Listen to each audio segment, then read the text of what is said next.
நம்முடைய தாய் தந்தையாகிய கடவுளாலும் நம் ஆண்டவர் இயேசு கிறிஸ்துவினாலும் நம் அனைவருக்கும் அருளும் அமைதியும் உண்டாயிருப்பனவாக. ஆமென். கண்களை மூடி ஆண்டவரை நோக்கி வேண்டிக் கொள்வோம். எல்லா துதிகளுக்கும் தோத்திரங்களுக்கும் பாத்திரராக இருக்கிற எங்கள் அன்பின் கடவுளே, உம்மை நன்றியோடு உம்மை துதிக்கிறோம். இந்த 2020ஆம் ஆண்டின் 4 மாதங்களை நாங்கள் கடந்து வரும்படியாக ஆண்டவர் நீர் எங்களுக்கு உடைய பேரிரக்கத்தை விளங்க பண்ணினபடினாலும் உங்களுக்கு நன்றி படைக்கிறோம். இப்பொழுதும் இந்த புதிய மாதத்திற்குள்ளாக அடியெடுத்து வைக்கின்ற இந்த நாளிலே உம்முடைய திருமுன்னிலையிலே எங்களை ஒப்புவிக்கிறோம். உம்முடைய வார்த்தை என்னும் உணவினாலே எங்களை நிறைத்தரணும். இந்த நாளின் ஆசீர்வாதம் இந்த மாதம் முழுவதும் எங்களுக்கு நிறைவுள்ளதாக இருக்க அருள் செய்திட வேண்டுமா உம்மிடம் வேண்டிக் கொள்கிறோம். உம்முடைய கைகளில் எங்களை ஒப்புவிக்கிறோம். நீர் உம்முடைய திருவசனத்தின் வழியாக இந்த நாளிலே எங்களுக்கு கொடுக்கின்ற அந்த வாக்குத்தத்தம் இந்த மாதம் முழுவதும் எங்களுக்கு நிறைவானதாக இருக்க உம்முடைய ஆவியானவர் வழியாக துணை செய்கிறார்கள். இயேசு என்ற திருப்பெயரை முன்னிட்டு வேண்டுதல் செய்கிறோம். அன்பு நிறைந்த நல்ல கடவுளே, ஆமென். கிறிஸ்துவுக்குள் அன்பான சகோதர சகோதரிகளே, இந்த 2020 மே மாதத்தின் முதல் நாளிலே ஆண்டவருடைய திருமுன்னிலையில் வந்திருக்கின்ற நம் ஒவ்வொருவரையும் ஆண்டவர் தாமே ஆசீர்வதிப்பாராக. உலகம் முழுவதிலும் இந்த நாளை உழைப்பாளர் தினமாக நினைவு கூறுகின்ற இந்த நாளிலே உழைப்பாளர்களை நாம் நன்றியோடு நினைவு கூற அழைக்கப்படுகின்றோம். எண்ணற்ற மக்கள் நம்முடைய நல்வாழ்வுக்காக உழைக்கின்றார்கள். தூய்மை பணியாளர்கள், சுமை தூக்குகின்றவர்கள், விவசாய மக்கள், கூலி தொழிலாளர்கள், நிலமற்ற ஏழைகள், கட்டடம் கட்டுகின்ற தொழிலாளர்கள், இப்படி பல தொழில்களின் வழியாக இந்த சமூகம் தொடர்ந்து இயங்குவதற்காக பல மக்கள் நமக்கு உதவியாக இருக்கிறார்கள். நாம் அதிலே பங்குள்ளவர்களாக இருக்கிறோம். நாம் ஒரு தொழிலை செய்கின்றவர்களாக இருக்கிறோம். இப்படி ஒருவரோடு ஒருவர் இணைந்து வாழுகின்ற இந்த நாட்களிலே தொழிலாளர்களை நாம் நினைத்து கொள்ளுவோம். அவர்களுக்காக கடவுளுக்கு நன்றி செலுத்துவோம். இந்த சிந்தனையோடு இந்த நாளினுடைய திருவார்த்தைக்குள்ளாக நாம் கடந்து வருவோம். வாக்குத்தத்தம் மாதத்தின் முதல் நாளிலே திருமறையிலிருந்து ஒரு வார்த்தையை வாக்குத்தத்தமாக பெற்றுக்கொள்ளுதல் என்பது தலைமுறையாக நம்முடைய கிறிஸ்தவ திருச்சபையினுடைய ஒழுக்கமாக இருக்கிறது. இந்த நிலையிலே இந்த நாளிலே உங்களோடு கூட பகிர்ந்து கொள்ளும்படியாக திருமறையிலிருந்து தெரிந்து கொண்ட திருமறை வார்த்தை செப்பனியா இறைவாக்கினர் நூல் 3ஆம் பிரிவு 20வது திருமொழி. அக்காலத்தில் உங்களை ஒன்றாய் கூட்டி சேர்த்து உங்கள் தாய் நாட்டுக்கு அழைத்து வருவேன். ஆம், உங்கள் கண் முன்பாகவே உங்களை முன்னைய நன்னிலைக்கு உயர்த்தி உலகின் எல்லா மக்களிடையேயும் நீங்கள் பெயரும் புகழும் பெறுமாறு செய்வேன் என்கிறார் ஆண்டவர். எனக்கு அருமையான சகோதர சகோதரிகளே, வாக்குத்தத்தம் என்பது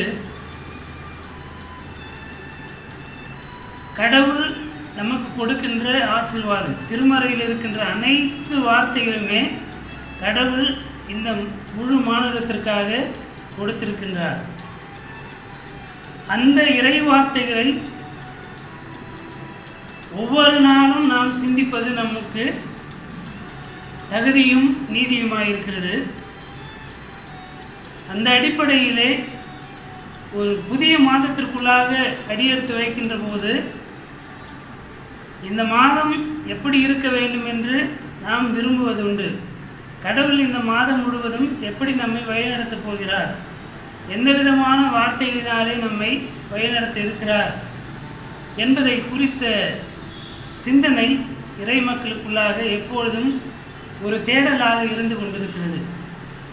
இந்த நிலையிலே இந்த நாளிலே சிந்திக்கின்ற இந்த வார்த்தை, இந்த நாளுக்கான வார்த்தை, இந்த மாதத்தை துவக்குவதற்கான நம்பிக்கையின் வார்த்தை. இந்த ஒரு வார்த்தையை கேட்டுவிட்டதினாலே நாம் திருமறையை படிக்காமலே இந்த மாதத்தை கடந்து வந்துவிட முடியாது. இந்த மாதத்தை தொடக்குவதற்கு கடவுள் அளிக்கின்ற நம்பிக்கையின் வார்த்தையாக இந்த வார்த்தை இருக்கிறது. இதுதான் வாக்குத்தத்தம் என்பதை குறித்த ஒரு புரிதலாக இருக்க வேண்டும் என்பதை உங்கள் மத்தியிலே பகிர்ந்து கொள்கிறேன். இந்த செப்பனியா இறைவாக்கினர் நூல் 3ஆம் பிரிவு 20ஆம் திருமொழி என்பது எல்லா காலங்களிலுமே ஒவ்வொரு புதிய ஆண்டு தொடங்குகின்ற போதும் இது அதிகமாக வாக்குத்தத்தமாக பயன்படுத்துகின்ற ஒரு திருமொழியாக இருக்கின்றது. இந்த திருமொழியிலே இருக்கின்ற செய்தி என்ன என்று பார்க்கின்ற போது,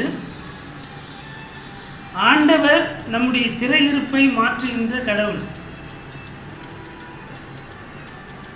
கடவுள் யூத மக்களை பாபிலோனிய சிறையிருப்பிலிருந்து திருப்பி அவர்களை தங்களுடைய சொந்த நாட்டிற்குள்ளாக குடியேற செய்கின்ற அந்த நிகழ்வினை தொடர்புபடுத்துகின்ற ஒரு திருமறை பகுதியாக இது இருக்கின்றது. கடவுள் சிறையிருப்பை மாற்றி போடுகின்ற கடவுளாக இருக்கிறார் என்பது முதலாவது நற்செய்தி. இந்த வார்த்தையை நாம் படிக்கின்ற போது உங்கள் முன்னிலைக்கு நான் கொண்டு வருவேன், முன்னைய நன்னிலைக்கு நான் உங்களை உயர்த்தி உங்களை பெயரும் புகழுமாக இருப்பதற்கு செய்வேன் என்கிறார் ஆண்டவர். இப்போ சிறையிருப்பை மாற்றுகின்ற கடவுள், அதற்குள்ளாக இருக்கின்ற செய்தி ஒடுக்கப்பட்டிருக்கின்ற நிலையிலிருந்து நம்மை விடுவிக்கின்ற கடவுளாக இருக்கிறார். இந்த குவாரண்டைன் பீரியட் என்று சொல்லப்படுகின்ற இந்த தனித்திருக்கின்ற இந்த நாட்கள் கொரோனா அச்சுறுத்தலினாலே வீடுகளுக்குள்ளாக அரசாங்கத்தினுடைய ஆணைக்கிணங்கி மக்கள் வீடுகளுக்குள்ளாக முடங்கி கிடக்கின்ற தனித்திருக்கின்ற இந்த காலங்களிலே ஒரு நெருக்கமான நிலையை, நெருக்கடியான நிலையை எண்ணற்ற மக்கள் சந்திக்கிறார்கள். பசியும் பட்டினியுமாக இருக்கின்ற மக்கள் அதிகமாக இருக்கிறார்கள். கொரோனாவினாலே பாதிக்கப்பட்ட மக்களை விட பசியினாலும் பட்டினியினாலும் இறந்து போன மக்களுடைய எண்ணிக்கை மிகவும் அதிகமாக இருக்கிறது என்பதை மக்கள் ஊடகமாக இருக்கின்ற முகநூல், வாட்ஸ்அப் போன்ற செய்திகளின் வழியாக அந்தந்த ஊரிலே அந்தந்த தெருவிலே வீடுகளுக்கு அருகிலே இருக்கின்ற மக்களின் அந்த பகிர்தலின் வழியாக நாம் அறிந்து கொள்ள முடிகிறது. ஊடகங்கள் பெரும்பாலும் மக்களுடைய வழிகளை வெளிப்படுத்தாத ஊடகங்களாக இருக்கிறது. அவைகள் அரசின் கைப்பாவைகளாகவே இருக்கிறது என்பதை நாம் அறிந்திருக்கிறோம். ஆக சிறையிருப்பை மாற்றுகின்ற கடவுள் ஒருவேளை அரசாங்கம் நம்முடைய எளிய மக்களுடைய தேவைகளை சந்திக்காமல் பின்வாங்கி அதிகாரத்தை மாத்திரமே தக்க வைத்துக் கொள்ளுகின்ற மனநிலை உடையதாக இருக்கின்ற போது மக்கள் எழும்பி நின்று எளிய மக்களுக்கு உணவளித்து பாதுகாக்கின்ற ஒரு சகோதர பொறுப்பாண்மையின் நாட்களாக இது அமைந்திருக்கிறதை அறிந்து கொள்ள முடிகிறது. ஆக பசியும் பட்டினியும் நிறைந்த இந்த நாட்களிலிருந்து நம்மை விடுவிப்பதற்கு ஆண்டவர் வல்லவராக இருக்கிறார். ஏழைகளையும் திக்கற்றவர்களையும் அனாதைகளையும் கைம்பெண்களையும் பாதுகாக்கிறார். கடவுள் பாதுகாக்கிறார். எப்படி பாதுகாக்கிறார்? கடவுள் மனிதர்கள் வழியாக செயல்பட்டு கடவுளுடைய ஆவியானவர் மனிதர்களுக்குள்ளாக இறங்கி மனிதாபிமான சிந்தனையை மக்களுக்கு கொடுத்து எளிய மக்களை இந்த நாட்களிலே பாதுகாத்து வருகின்றார். பசியிலிருந்தும் பட்டினியிலிருந்தும் நம்மை விடுவித்து காக்கின்ற கடவுளாக இருக்கிறார் என்ற நற்செய்தியை பெற்றுக்கொள்ள அழைக்கப்படுகின்றோம். இருளிலிருந்து ஒளிக்கு வழிநடத்துகின்ற கடவுளாக இருக்கிறார். நம்பிக்கையற்ற நிலை என்பது செத்துப்போன ஒரு நிலைக்கு இணையானது. இறந்து போன நிலையை, இறந்து போன அந்த அனுபவத்தை உண்டாக்குகின்ற ஒரு நிலையை கொடுக்கிறது.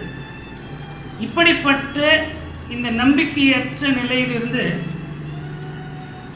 நம்பிக்கை என்னும் வாழ்வுக்கு நேராக நம்மை வழிநடத்துகின்ற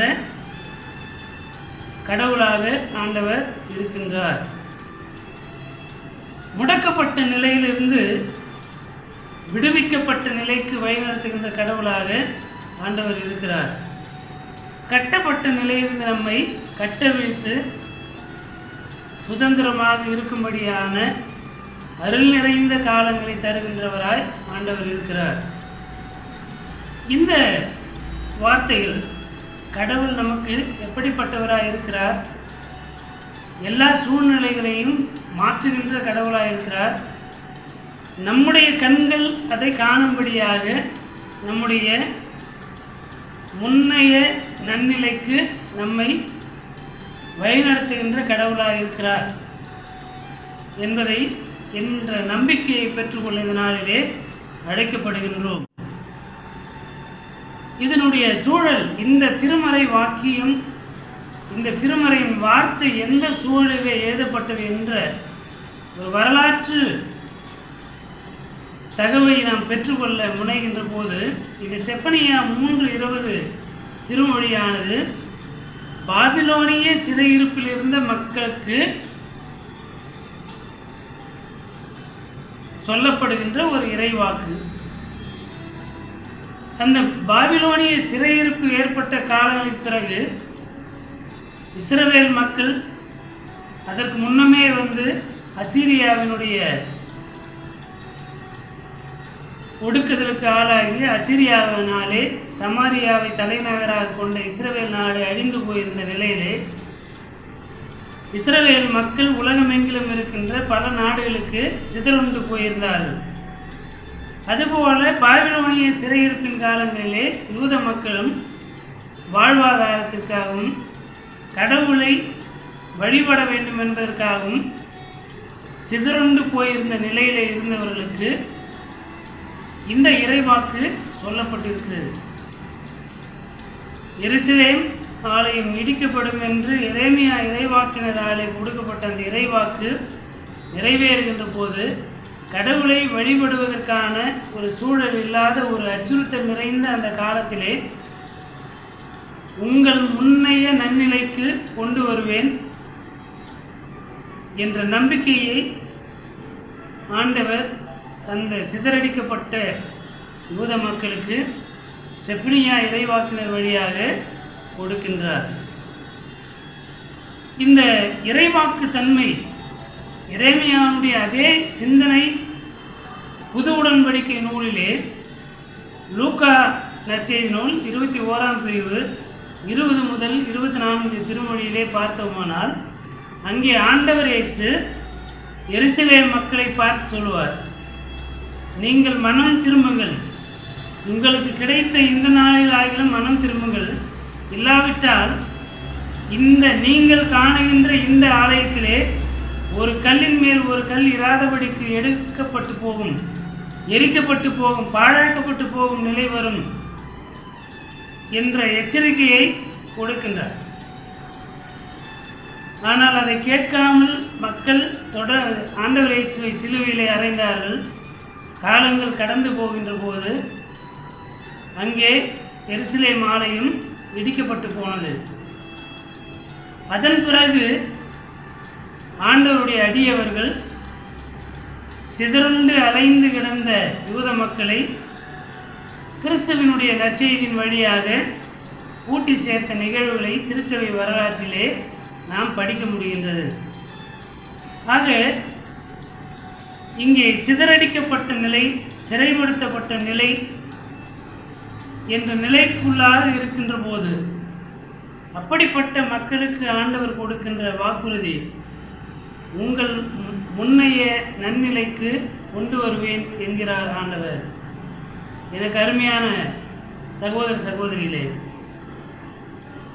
எப்படிப்பட்ட ஆசீர்வாதங்களை ஆண்டவர் கொடுக்கிறார் என்பதை நாம் பகுத்தறிந்து ஆய்ந்து அதை அனுபவிக்க, அதை சுதந்திரத்திற்கு கொள்ள முயற்சிக்கின்ற போது இந்த வசனம் ஒரே வசனமாக இருக்கிறது. இதற்கு முந்தைய வசனத்திற்குள்ளாக நாம் சென்று பார்க்கின்ற போது 3 விதமான ஆசீர்வாதங்களை ஆண்டவர் கொடுக்கின்றார். இஸ்ரவேலர்களின் கடவுளின் 3 செயல்கள். ஒன்று, நாம் வெட்கப்பட்ட இடத்திலிருந்து மீட்டெடுத்து புகழ்ச்சிக்குள்ளாக்குகின்ற கடவுள் நம்மோடு இருக்கிறார். இஸ்ரவேலின் கடவுள் நாம் எந்த இடத்திலே வெட்கப்பட்டோமோ அந்த இடத்திலே ஆண்டவர் நம்மை கனப்படுத்துகின்ற ஆண்டவராய் இருக்கிறார் என்ற நற்செய்தியை இந்த திருமொழியின் வழியாக பெற்றுக்கொள்கின்றோம். எல்லா நாடுகளிலும் இருந்து சிதறடிக்கப்பட்டிருக்கின்ற அனைத்து இடங்களிலிருந்தும் தம்முடைய மக்களை ஆண்டவர் கூட்டி சேர்த்து அவர்களை பெயரும் புகழுமாக இருக்க செய்கின்ற கடவுளாக இருக்கிறார். மூன்றாவது, இஸ்ரவேல் மக்கள் ஒரு காலகட்டங்களிலே பழமொழியாக பேசப்பட்டார்கள். நிந்தனைக்குரிய ஒரு பழமொழியாக இஸ்ரவேலர்களை பிற இன மக்கள் அடையாளப்படுத்தினார்கள். யூத மக்களை பழி சொல்லுக்கான பழமொழியாக பயன்படுத்தினார்கள். சிறைப்பட்ட யூதர்களை, பாபிலோனிய சிறையிருப்பில் இருந்த மக்களை நிந்தனைக்கான பழமொழியாக சுட்டி காட்டுகின்ற ஒரு கடுமையான நிலை இஸ்ரவேலிலே யூத மக்களுக்குள்ளாக பல ஆண்டுகளாக, பல நூற்றாண்டுகளாக பழமொழியாக அவர்கள் இருந்தார்கள். அப்படி வெட்கத்திற்குரிய பழமொழியாக இருந்த இஸ்ரவேல் மக்களை, யூத மக்களை ஆண்டவர் உங்கள் வெட்கத்திற்கு பதிலாக இரண்டத்தனையான பலனை கொடுக்கின்ற ஆண்டவர் என்பதை அவர்களுடைய வாழ்விலே வெளிப்படுத்தினார். இரண்டத்தனையான ஆசீர்வாதம், முன்னைய நன்னிலைக்கு திரும்ப செய்கின்ற ஆசீர்வாதம், பெயரும் புகழ்ச்சியுமாக இருக்கின்ற அருள் நிறைந்த வாழ்வை கடவுள் கட்டளையிடுகிறார். எனக்கு அருமையானவர்களே, இந்த தனிமைப்படுத்தப்பட்ட நாட்களிலே நாம் என்னத்தை கற்றுக்கொண்டிருக்கிறோம்? இன்றைய தினத்தோடு 38வது நாளாக நாம் இந்த ஊரடங்கு சட்டத்தின் வழியாக வீடுகளுக்குள்ளாக தனித்திருக்கின்றோம். 40 நாட்கள் இருக்கும் என்று சொல்லியிருக்கிறார்கள். இந்த 40 நாட்களிலே நாம் என்னத்தை கற்றுக்கொண்டோம்? 40 நாள் ஏதோ ஊரடங்கு என்ற பெயரிலே வீட்டிற்குள்ளாக முடங்கி கிடந்திருக்கிறோமா? எப்போ வெளியே போவோம் என்று எண்ணி இருக்கிறோமா? எப்பொழுது நாம் சுதந்திரமாக இருப்போம் என்று யோசித்திருக்கிறோமா? அல்லது கடவுள் இதை அருள் நிறைந்த காலமாக கொடுத்திருக்கிறார், இந்த 40 நாட்களை வீணடித்து விடக்கூடாது என்பதற்காக என்ன விதமான சிந்தனைகளை நாம் கற்றுக்கொண்டிருக்கிறோம்? இந்த 40 நாட்களை எதையாவது நாம் கற்றிருக்கிறோமா? நல்ல செயல்களை கற்றிருக்கிறோமா என்பதை இந்த நாட்களிலே நாம் பகுத்தறிந்து, இந்த நாட்களிலே நான் கற்றுக்கொண்ட புதிய நல்ல செயல் என்ன என்பதை கண்டறிந்து அதை பட்டியலிட்டு அதை நாம் தொடர்ந்து கடைபிடிப்பதற்கு நம்முடைய நேரங்களை ஆண்டவருக்கென்று செலவிட நம்மை ஆயத்தப்படுத்தி கொள்ள இந்த நாளிலே கடவுள் நமக்கு உணர்த்துகிறார். எனக்கு அருமையானவர்களே, கடந்த காலத்தின் படிப்பினைகளை நாம் வெட்கத்திற்குரியவைகளாக துன்பத்திற்குரியவைகளாக எடுத்துக்கொள்ள வேண்டிய அவசியமில்லை. அந்த நாட்களுக்குள்ளாக இருந்து கடவுள் நம்மை எப்படி வழிநடத்தியிருக்கிறார், கடவுள் நம்மோடு இருந்திருக்கிறார் என்ற அந்த நல்ல சிந்தனைகளை மாத்திரம் நாம் மனதிலே கொண்டு அவைகளை எதிர்காலத்திற்கான நம்பிக்கையாக எடுத்துக்கொண்டு நம்முடைய பயணத்தை தொடர்வோம். கடவுள் இந்த மாதம் முழுவதும் நம்மை ஆசீர்வதித்து வழிநடத்தி காப்பார். தொடர்ந்து திருவசனங்களை ஒவ்வொரு நாளும் சிந்திக்கவும் அதன் வழியாக கடவுளோடு இணைந்து இருக்கவும் நம்மை நாம் ஒப்பு கொடுப்போம். அப்படி செய்கின்ற போது கடவுள் அருளுகின்ற நிறைவான ஆசீர்வாதமும் அருளும் ஆற்றலும் வலிமையும் நம்மிலும் நம்முடைய குடும்பங்களிலும் நம்முடைய சுற்றத்தாரிடத்திலும் நிறைந்து பெருகி நம்மை ஆண்டு ஆசீர்வதித்து வழிநடத்தி பாதுகாப்பதாக. ஆமீன். கண்களை மூடி ஆண்டவரை நோக்கி வேண்டிக் கொள்வோம். எல்லா துதிகளுக்கும் தோத்திரங்களுக்கு பாத்திராயிருக்க அன்பின் நல்ல ஆண்டவரே, இந்த புதிய மாதத்தை தொடங்குவதற்கு ஆண்டவர் நீர் எங்களுக்கு போதுமானவராக இருந்திருக்கிறீர். அதற்காக நன்றி செலுத்துகிறோம். கடந்த மாதம் முழுவதும் ஆசீர்வதித்து பாதுகாத்து பராமரித்து வழிநடத்தி வந்த ஆண்டவர் இந்த மாதத்திலும் குறைவின்றி ஆண்டவரே உம்முடைய அருளும் நலமும் எங்களை தாங்கி வழிநடத்தி எங்களை பலப்படுத்தி ஆண்டவரே உம்மோடு நாங்கள் இன்னும் அதிகமாய் நெருங்கி வாழ்வதற்கான அருள் நிறைந்த காலங்களாக இருந்திட வேண்டுமே நம்மிடத்தில் மன்றாடுகிறோம். இந்த மாதத்திலே தங்களுடைய பிறந்த நாள் திருமண நாளை கொண்டாடுகின்ற மக்கள் ஒவ்வொருவரையும் காத்து கொள்ளும் அரவணைத்தலும் அவருடைய இல்லத்தினுடைய ஆசீர்வாதங்களை நிறைவாய் கூட்டி தந்திட வேண்டுமே நம்மிடத்தில் மன்றாடுகிறோம். உலகமெங்கிலும் இருக்கின்ற அனைத்து மக்களையும் நம்முடைய கரத்தில் ஒப்பு கொடுக்கிறோம். குறிப்பாய் இந்த கொரோனா அச்சுறுத்தலின் காலங்களிலே மக்களுக்கு ஆண்டவரே சிகிச்சைக்குள்ளாக தங்களை ஒப்புவித்து மக்களுக்கு நலன் கொடுத்த மருத்துவர்கள், செவிலியர்கள், மருத்துவ பணியாளர்கள், காவல்துறையினர், ஆட்சியாளர்கள், தூய்மை பணியாளர்கள், வியாபாரிகள், இப்படிப்பட்டதான அனைத்து மக்களையும், விவசாயிகள் உள்ளிட்ட அனைத்து மக்களையும் ஆசீர்வாதத்தில் வேணுமோ நம்மிடத்தில் மன்றாடுகிறோம். அவருடைய ஒப்படைப்புக்காக உமக்கு நன்றி படைக்கிறோம். தொடர்ந்து ஒவ்வொரு மக்களையும் ஒவ்வொரு உயிரினத்தையும் பாதுகாத்து கொள்ளும். ஆண்டவர் எங்களுக்கு பாராட்டின நல்ல ஈவுகளுக்காக நன்றி படைக்கிறோம். தொடர்ந்து அப்படி நீர் ஆசீர்வதித்து வழிநடத்த வல்லவராக இருக்கிறீர் என்பதை விசுவாசித்து நம்பிக்கை கொண்டு இந்த பற்றுறுதியை நாங்கள் நிலைத்திருக்க எங்களுக்கு அருள் செய்தரும். நம்முடைய உன்னதமான பாதுகாப்பும் பராமரிப்புக்கும் ஆளுகைக்கும் ஒப்புவிக்கிறோம். எங்கள் ஆண்டவர் மீட்பருமாகிய இயேசு கிறிஸ்துவின் வழியாய் வேண்டுதல் செய்கிறோம் எங்கள் அன்பு நிறைந்த நல்ல கடவுளே. ஆமீன். பரமண்டல பிதாவே, உம்முடைய நாமம் பரிசுத்தப்படுவதாக, உம்முடைய ராட்சியம் வருவதாக, உம்முடைய சித்தம் பரமண்டலத்திலே செய்யப்படுவது போல பூமியிலேயே செய்யப்படுவதாக. அன்றென்று வேண்டிய ஆகாரத்தை இன்றி எங்களுக்கு தாரும். எங்களுக்கு விரோதமாய் குற்றம் செய்வர்களுக்கு நாங்கள் மன்னிக்கிறது போல எங்கள் பாவ குற்றங்களை எங்களுக்கு மன்னிக்கும். எங்களை சோதனை உட்பட பண்ணாமல் தீமையிலிருந்து எங்களை ரட்சித்தரும். ராட்சியமும் வல்லமையும் மகிமையும் என்றென்றைக்கும் உடையவளே. ஆமேன். அனைத்து ஆற்றல் நிறைந்த நம்முடைய தாயும் தந்தையுமாகிய கடவுளுடைய அன்பும் நம்முடைய ஆண்டவர் மீட்பருமாகிய இயேசு கிறிஸ்துவினுடைய அருளும் அமைதியும் தூய ஆவியானுடைய வல்லமையுள்ள பாதுகாப்பும் பராமரிப்பும் மாறாத நித்திய உடன்படிக்கும் ஒரு ஐக்கியமும் வழிநடத்தும் இன்றும் என்றும் எல்லா காலமும் சிறப்பாய் இந்த மே மாதம் முழுவதும் நிறைவாயிருந்து வழிநடத்தி காப்பனமாக. ஆமீன். எல்லாருக்கும் தோற்று.